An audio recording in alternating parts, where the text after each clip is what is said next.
দুর্নীতি বাংলাদেশের সবচেয়ে বড় সমস্যা, এ থেকে উদ্ধার পেতেই হবে বলে জানিয়েছেন প্রধান উপদেষ্টা ডক্টর মোহাম্মদ ইউনূস। রাতে রাজধানীর চিন্মৈত্রী সম্মেলন কেন্দ্রে বাংলাদেশ প্রশাসনিক সার্ভিস অ্যাসোসিয়েশন আয়োজিত এক অনুষ্ঠানে বক্তৃতাকালে তিনি একথা বলেন। অধ্যাপক ইউনূস উল্লেখ করেন, জুলাই আগস্ট মাসে আমাদের তরুণরা যা দেখিয়েছে তা পৃথিবীর অন্য কোথাও দেখাতে পারেনি। আরও জানাচ্ছেন মেহেদী হাসান। রাজধানীর বাংলাদেশ চিন্মৈত্রী সম্মেলন কেন্দ্রে বাংলাদেশ অ্যাডমিনিস্ট্রেশন সার্ভিস অ্যাসোসিয়েশনের সম্মেলন 2025। এতে প্রধান অতিথি হিসেবে যোগ দেন প্রধান উপদেষ্টা ডক্টর ইউনূস। দুনিয়ার সব জাহাজকে আশ্রয় দিতে পারি, তাদের কাজ করার জন্য সুযোগ সুবিধা দিতে পারি। বিসিএস প্রশাসন ক্যাডারের সর্বস্তরের কর্মকর্তাদের সামনে বক্তৃতা করেন প্রধান উপদেষ্টা।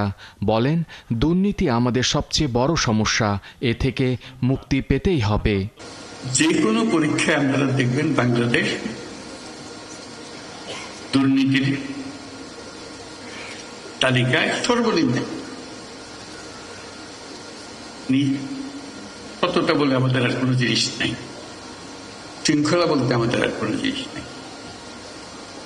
কাজে এই দুর্নীতি থেকে বাইর না হলে এই কোনোটাই হবে না। বাংলাদেশ, ভারত, নেপাল ও ভুটান এই 4 দেশ মিলে একটি যৌথ অর্থনীতি গড়ে তোলার উপর গুরুত্ব আরোপ করেন প্রধান উপদেষ্টা। এই অর্থনৈতিক অঞ্চল গড়ে তুলতে পারে, মালামাল সোজা চলে যাবে নেপালে, সোজা চলে যাবে ভুটানে, সোজা চলে যাবে সেভেন সিস্টার্স, তাদের মালামাল আমাদের মাঝখান দিয়ে, আমাদের ব্যবসা তাদের ওখানে যাবে, তাদের ব্যবসা আমাদের এখানে আসবে। সেটি হলো অর্থনীতি। কাজেই প্রাকৃতিক দিক থেকে আমরা খুবই সৌভাগ্যবান। অধ্যাপক ইউনূস উল্লেখ করেন, জুলাই আগস্ট মাসে আমাদের তরুণরা যা দেখিয়েছে তা পৃথিবীর অন্য কোথাও দেখাতে পারেনি। আমাদের তারুণ্য জুলাই মাসে যা দেখিয়েছে, আগস্ট মাসে যা দেখিয়েছে, সেটা তো পৃথিবীর একটা অনন্য দৃষ্টান্ত। সাধারণ একটা ঘটনা না, এরকম করে আমাদের দেশে বিপ্লব হয়, এই বিপ্লব কোথাও হয় না।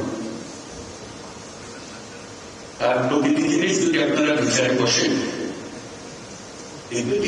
প্রতিটি দিক থেকে সেই অনন্য ক্ষমতা এই দেশের তরুণদের মধ্যে আছে। এটা আগে যাবে না, আপনারা মনে করেন না যে এই ঘটনায় শেষ পাই। প্রশাসনে যে যেখানে আছেন সেবার মানসিকতা নিয়ে সবাইকে কাজ করার আহ্বান জানান প্রধান উপদেষ্টা। মেহেদী হাসান, ৭১, ঢাকা।